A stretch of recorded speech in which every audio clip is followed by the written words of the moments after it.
बिस्मिल्लाहिर्रहमानिर्रहीम, अस्सलाम वालेकुम। आज की वीडियो में हम बात करेंगे जो हालिया सूरत हाल है खित्ते की। ये जो अभी गल्फ़ वार हुई है, दुबई में प्रॉपर्टी के साथ क्या हुआ है, किस तरह से वहाँ पे लोगों का नुकसान हुआ है और आइंदा इस नुकसान से बचने के लिए हमारे जो ख़ास तौर पे लोकल पाकिस्तानीज़ हैं, रियल एस्टेट के इन्वेस्टर हैं, उनको क्या करने की ज़रूरत है। उसके बाद हम बात करेंगे कि डीएचएल लाहौर में प्रॉपर्टी क्यों खरीदनी चाहिए, उसके क्या फ़वाइद हैं, उसके क्या रीज़न्स हैं और उसके आने वाले दिनों में क्या समरात है। शुरू करते हैं। हालिया दिनों में ये जो अभी खित्ते की सूरत हाल कशीदा है या रही है, अब खैर शुक्र है कि थोड़े हालात बेहतर है। जो मामला जो टेंशन चल रही थी उसके नतीजे में दुबई में जिस इन्वेस्टर ने पैसा लगाया था, ख़ास तौर पे पाकिस्तान से जो लोग गए थे यहाँ की प्रॉपर्टीज़ बेच के और अपना सारा सरमाया लेकर वहाँ पे जाके इन्वेस्टमेंट कर दी, वो इस वक्त बहुत ज़्यादा नुकसान में है और परेशानी में है। अल्लाह ताला उनकी परेशानियाँ हल करे और उनके मसाइल हल करे, हमारी ये दुआ है उनके लिए। लेकिन मैं आपको बताने जा रहा हूँ कि वहाँ पे ऐसा क्यों हुआ है। देखें, किसी भी मुल्क में जब आबादी का एक बड़ा हिस्सा मोर देन 80-85% जो है वो मेहमान होगा, बाहर से डिफरेंट रीजन से लोग आए हुए वहाँ पे होंगे, तो वो हमेशा बेशक वो 20 साल भी वहाँ पे गुजार लें, 50 साल गुजार लें, उनके ज़हन में ये होता है कि हमारा मुल्क पाकिस्तान है या जिस मुल्क से वो आए हैं वो हमारा मुल्क है, यहाँ पे हम आर्ज़ी हैं, हम यहाँ पे मेहमान हैं। क्योंकि वो एक इंडिपेंडेंट कंट्री है, उनकी अपनी पॉलिसीज़ हैं, वो उसमें वो आज़ाद हैं, उनके जो कवानीन हैं वो खुद बनाते हैं और ज़्यादातर कवानीन उनके जो होते हैं वो अपने शहरियों को प्रोटेक्ट करते हैं। जो बाहर से आए हुए लोग होते हैं उनको वो स्टेटस कभी भी नहीं मिल सकता जो वहाँ के लोकल लोग हैं। अब लोकल जो लोग हैं वो रह जाते हैं 10-15%, 80-85% जो है ना वो बाहर से आए हुए लोग हैं। देखें, रियल एस्टेट की कोई भी मार्केट, कोई भी मुल्क, जैसे अब हमारा मुल्क है, पाकिस्तान है, यहाँ पे जो मुस्तकिल रिहायशी लोग हैं, जो आबादी है, वो मोर देन 95% है।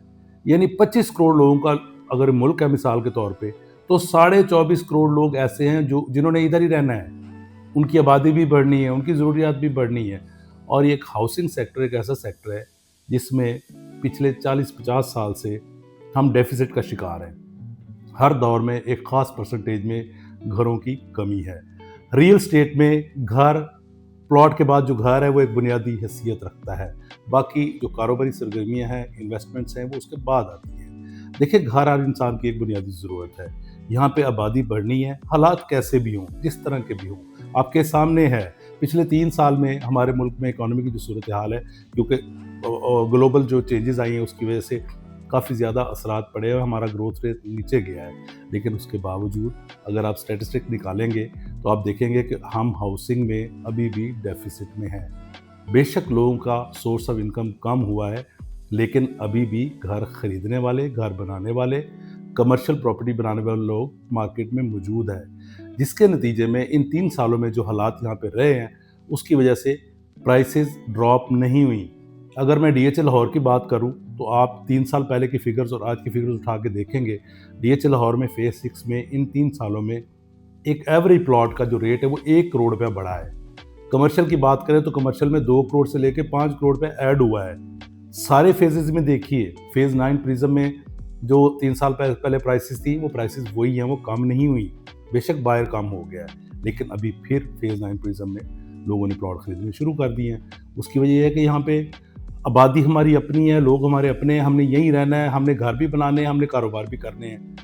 जबकि दुबई के जो रहने वाले लोग हैं, वहाँ पे एंड कंज्यूमर, वो जो आबादी का है वो 10-15% है। मैं एंड कंज्यूमर उसको मानता हूँ जिसने मुस्तकिल वहाँ पे रहना है, वो एंड कंज्यूमर है।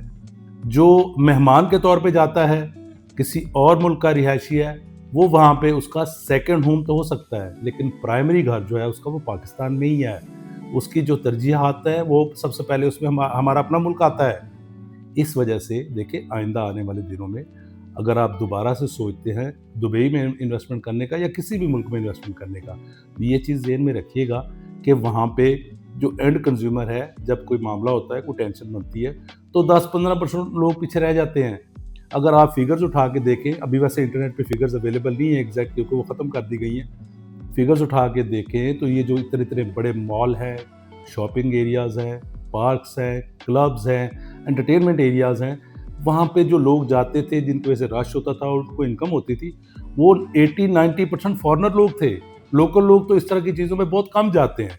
वो तो किसी ओकेजन पे, किसी मौके पे, किसी छुट्टी पे लोग जाते हैं। अदरवाइज़ जो विज़िटर गया होता है, जो दूसरे मुल्क का होता है, वो लोग वहाँ पे जाते हैं और उनके लिए वो इनकम का ज़रिया बनते हैं। अब हालात ये है कि वहाँ पे जो प्रॉपर्टी है दुबई में, उसमें बहुत ज़्यादा डाउनफॉल आ चुका है। बहुत सारे इलाकों में 40% 50% तक प्राइसेस डाउन हो गई। हमारे मुल्क में ऐसा पाकिस्तान की 75 साला तारीख में कभी भी नहीं हुआ कि प्रॉपर्टी आज कुछ है और उसको कुछ अरसे बाद 5 साल बाद ज़ीरो हो गई है या 50% रह गई है। कभी भी ऐसा नहीं हुआ। हाँ, एक चीज़ हो जाती है कि बाज़ का कुछ हालात और इकोनॉमी की सूरत-हाल को देखते हुए यहाँ पे प्राइसेस रुक जाती हैं। वहाँ पे जो इंक्रीज़ है वो ज़रा स्लो हो जाती है, लेकिन एक सर्टेन टाइम के बाद वो साइकिल फिर चलता है, प्राइसेस फिर बढ़ती हैं। इसी तरह आपको मैं एडवाइस करूँगा कि अब अगर अल्लाह आपको मौका दे और आपका वहाँ से पैसा निकलता है, तो हमारे मुल्क को तरजीह दें। ख़ास तौर पे डीएचए लाहौर में पैसा लगाइए। डीएचए लाहौर में पैसा क्यों लगाइए? वीडियो के शुरू में मैंने इस टॉपिक पे बात की, अब उस तरफ आता हूँ। देखिए, डीएचए लाहौर में जो आप प्रॉपर्टी खरीदते हैं, वो 100% सेफ है। उसमें कोई किसी किस्म का डाउट नहीं है। जो आपकी प्रॉपर्टी है, आप 20 साल बाद भी आएँगे तो वो प्रॉपर्टी आपकी है। क्योंकि डीएचए लाहौर ने जो एसओपी दिया हुआ है ट्रांसफ़र का, टाइटल जब ट्रांसफ़र होता है तो उसमें सेलर का फिज़िकल प्रेज़ेंट होना ज़रूरी है। उसके मौजूदगी के बगैर उसकी प्रॉपर्टी किसी और को नहीं दी जाएगी। जब तक वो आके सामने बायोमेट्रिक करेगा, अपने साइन करेगा, स्टेटमेंट रिकॉर्ड कराएगा, उसकी रिकॉर्डिंग होगी, उसके बाद प्रॉपर्टी ट्रांसफ़र होगी अगले नाम पे। इसलिए ये बहुत सेफ है। दूसरे नंबर पे आप लोगों से पूछिए जिन्होंने डीएचए लाहौर में जो इन्वेस्टमेंट की है पिछले 40 साल में, कोई भी बंदा आपको नहीं कहेगा कि मुझे नुकसान हुआ है। किसी स्टेज पे भी जिसने भी प्रॉपर्टी जब भी खरीदी है, बेशक महंगी थी, सस्ती थी, एक सर्टेन टाइम के बाद आपको मैक्सिमम लोग यही कहेंगे, जी मैंने 50 लाख की खरीदी थी, आज मैंने 5 करोड़ की बेच दी है। देखिए 2 फ़ायदे हैं, टाइटल सेफ, आपको पूरा यहाँ पे राइट है, आप यहाँ के सिटीज़न हैं, आपको कोई यहाँ से निकाल नहीं सकता, आपके ऊपर कोई दूसरा कानून नहीं लगा सकते कि जी ये 10-15% के जो राइट्स हैं वो ये हैं और जो 95% है उनके राइट्स अलग हैं, ऐसा कभी भी नहीं होगा। तो इसलिए मेरा मशवरा है कि नियर फ्यूचर आज या आने वाले दिनों में अगर आप अपना घर बनाने का सोच रहे हैं और पाकिस्तान में घर बनाने का सोच रहे हैं, तो डीएचए लाहौर से अच्छी जगह आपको नहीं मिलेगी। यहाँ की प्लानिंग देखें, डेवलपमेंट देखें, सिक्योरिटी सिस्टम देखें, इंफ्रास्ट्रक्चर देखें, इंटरनेशनल लेवल पे सारा कुछ बन गया है। शॉपिंग मॉल देखें, आज हमारा डीएचए लाहौर फेज़ 6 में डॉल्फिन मॉल जाके देखें, किसी तरह भी इंटरनेशनल स्टैंडर्ड से कम नहीं है। और लोगों को वहाँ पे फुटफॉल देखें, राया का कमर्शियल देखें फेज़ 6 का, डीएचए लाहौर फेज़ 9 की डेवलपमेंट देखें, 10 की प्लानिंग देखें, आपकी तबीयत खुश हो जाएगी।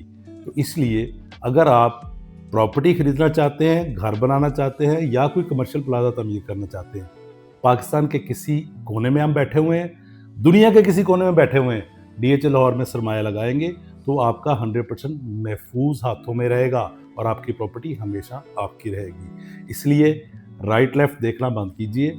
जो कुछ हुआ है आपके सामने है। जिन लोगों का पैसा दुबई में लगा हुआ था, फिलहाल वो फंस चुके हैं।